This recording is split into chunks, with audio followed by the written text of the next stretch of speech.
Hari Hak Asasi Manusia diperingati mahasiswa mulai dari penculikan aktivis, 12 kasus pelanggaran hak asasi manusia. Indonesia menghadiri sidang Komite Hak Sipil dan Politik. Tepat setahun pemerintah melaksanakan mulai dilakukan pemulihan HAM.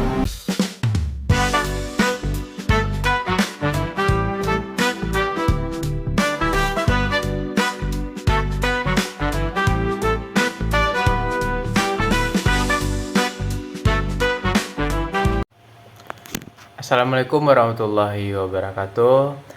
Selamat pagi Bapak dan teman-teman semuanya. Terima kasih pada hari ini telah memberikan saya kesempatan sebagai moderator untuk memandu diskusi dari kelompok Forum Legis. Saya Wahid Zitri Ilahi dengan NIM 25361037. Kami akan membahas tentang hak asasi manusia. Hak asasi manusia menurut Undang-Undang Nomor 39 Tahun 1999 Pasal 1 Angka 1, hak asasi manusia adalah seperangkat hak yang melekat pada hakikat dan keberadaan manusia sebagai makhluk Tuhan yang Maha Esa dan merupakan anugerah yang wajib dihormati, dijunjung tinggi dan dilindungi oleh negara, hukum, pemerintah dan setiap orang demi kehormatan serta perlindungan harkat dan martabat manusia. Prinsip-prinsip hak asasi manusia. Universalitas. Hak asasi manusia berlaku untuk semua manusia dimanapun dan berada. Kesetaraan dan non-diskriminasi, setiap orang memiliki hak yang sama tanpa perlakuan diskriminatif. Tidak dapat dicabut, hak asasi manusia tidak dapat dihilangkan oleh siapapun kecuali melalui proses hukum yang sah. Saling ketergantungan dan tidak terpisahkan, semua hak saling berkaitan dan harus dipenuhi secara seimbang. Jenis-jenis hak asasi manusia. Hak sipil dan politik, seperti hak hidup, kebebasan berpendapat, hak memilih, hak ekonomi, sosial, dan budaya, seperti hak atas pendidikan, kesehatan, dan pekerjaan yang layak, hak kolektif seperti hak atas pembangunan lingkungan yang baik dan sehat. Dasar-dasar hukum hak asasi manusia.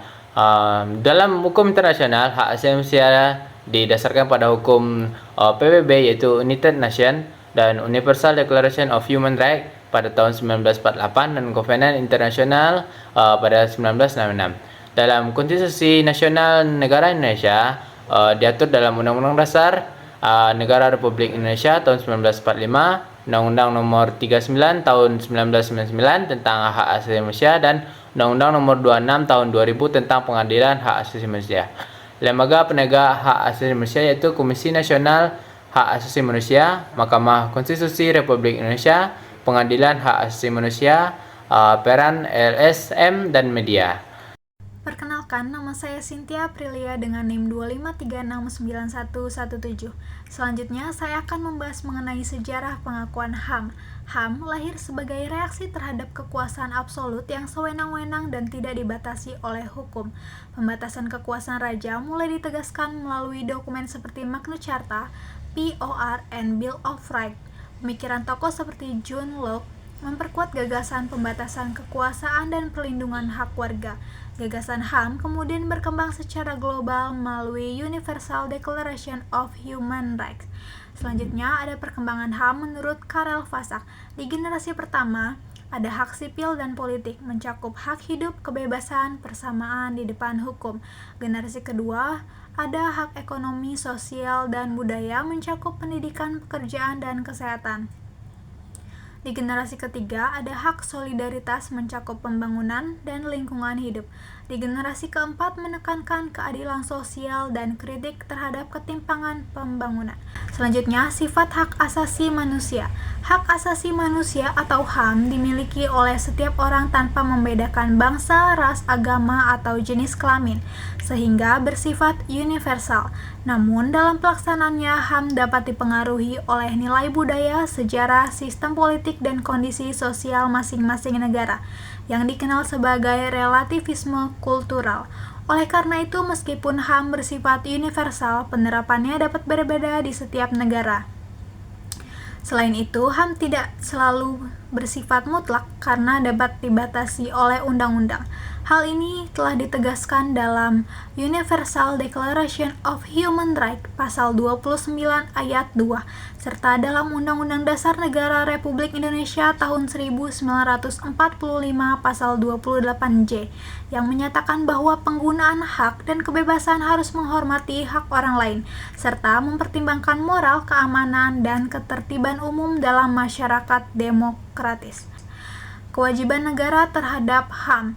HAM adalah hak dasar yang melekat pada manusia sejak lahir dan bukan pemberian negara.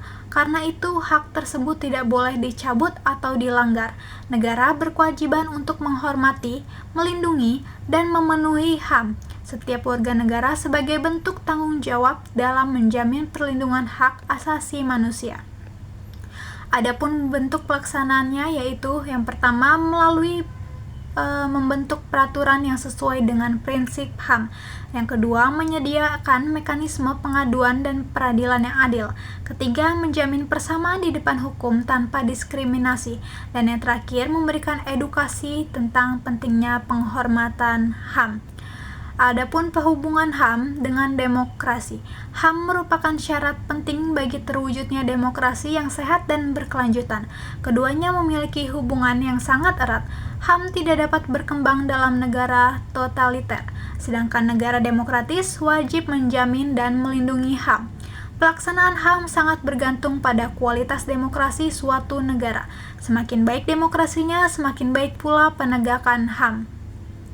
Secara empiris, hubungan tersebut dapat dilihat dari praktik penyelenggaraan negara yang ditandai dengan 1. Kebebasan berpendapat, berserikat, dan berkumpul. 2. Pemilu yang bebas tanpa paksaan. 3. Kebebasan pers. 4. Kebebasan beragama. 5. Perlindungan hak hidup. Dan yang keenam, ada partisipasi politik masyarakat.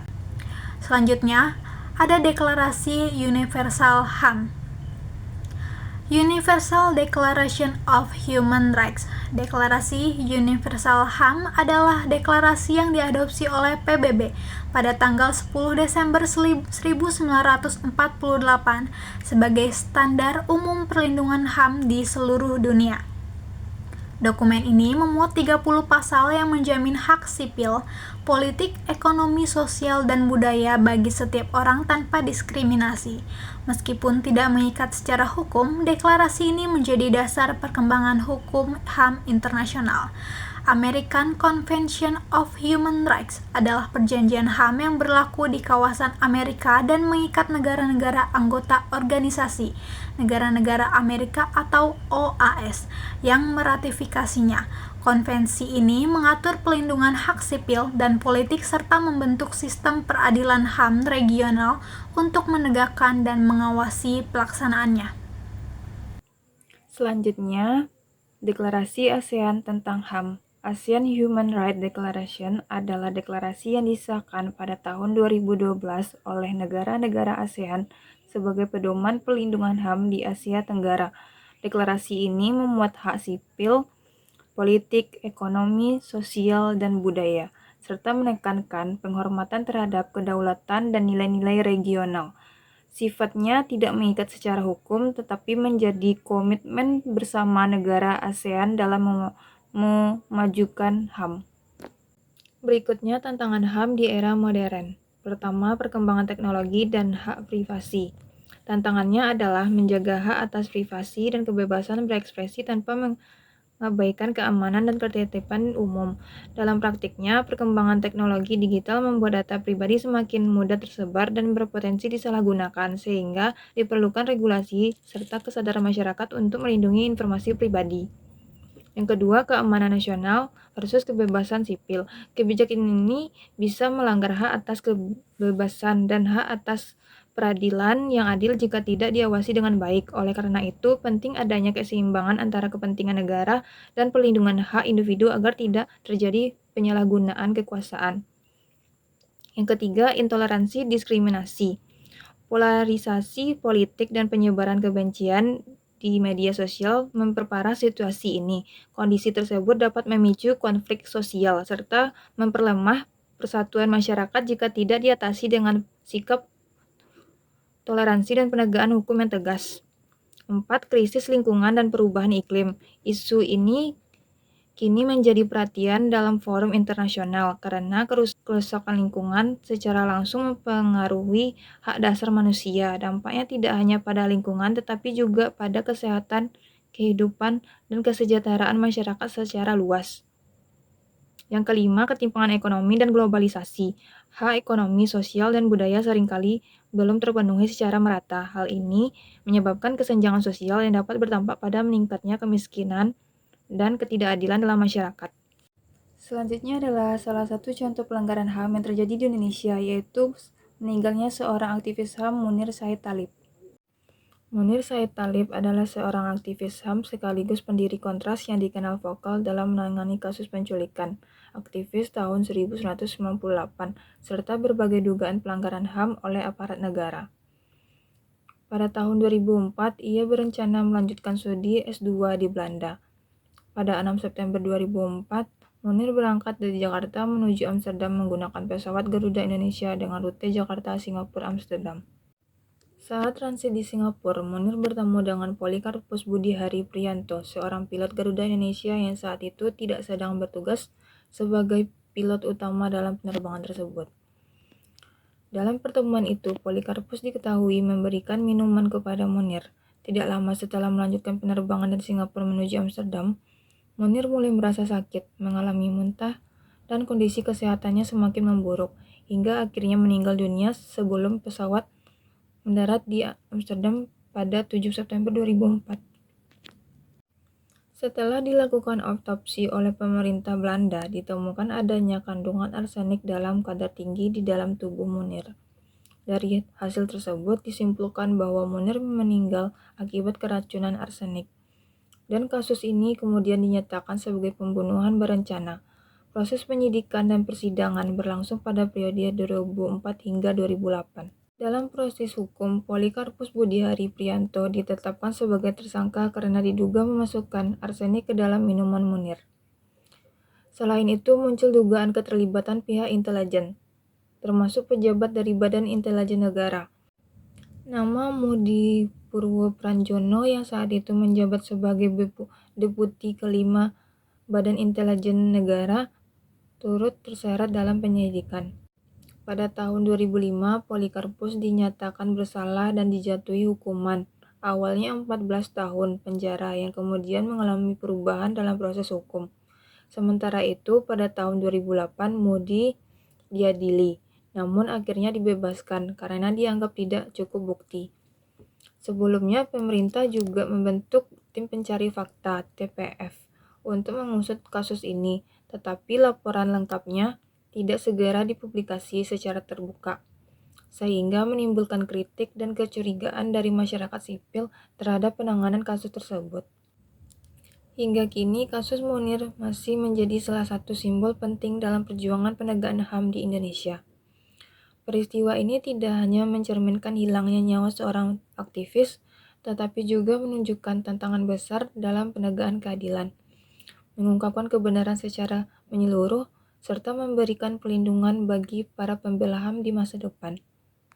Mereka berebut kuasa, mereka menenteng senjata, mereka menembak rakyat, tapi kemudian bersembunyi di balik ketek kekuasaan. Apakah kita biarkan orang-orang pengecut itu tetap gagah? Tidak! Saya kira tidak, mereka gagal untuk gagah, mereka hanya ada di baju. Tapi dalam tubuh mereka adalah sesuatu pembinaan, sesuatu yang tidak bertanggung jawab, yang mereka akan bayar sampai di manapun, sampai kapanpun. Banyak darah bercucur percuma, rakyat dibodohi, diadu domba, semua berdarah-darah. Kita harus hentikan darah di negeri ini. Kita harus bangun negeri ini dengan benar. Hentikan kekerasan. Kami rakyat Indonesia bosan dengan kekerasan, bosan dengan kebohongan. Kami di sini berkumpul dengan kesadaran. Kami tidak ada pertentangan agama, kami tidak ada pertentangan etnis. Yang ada penyalahgunaan kekuasaan yang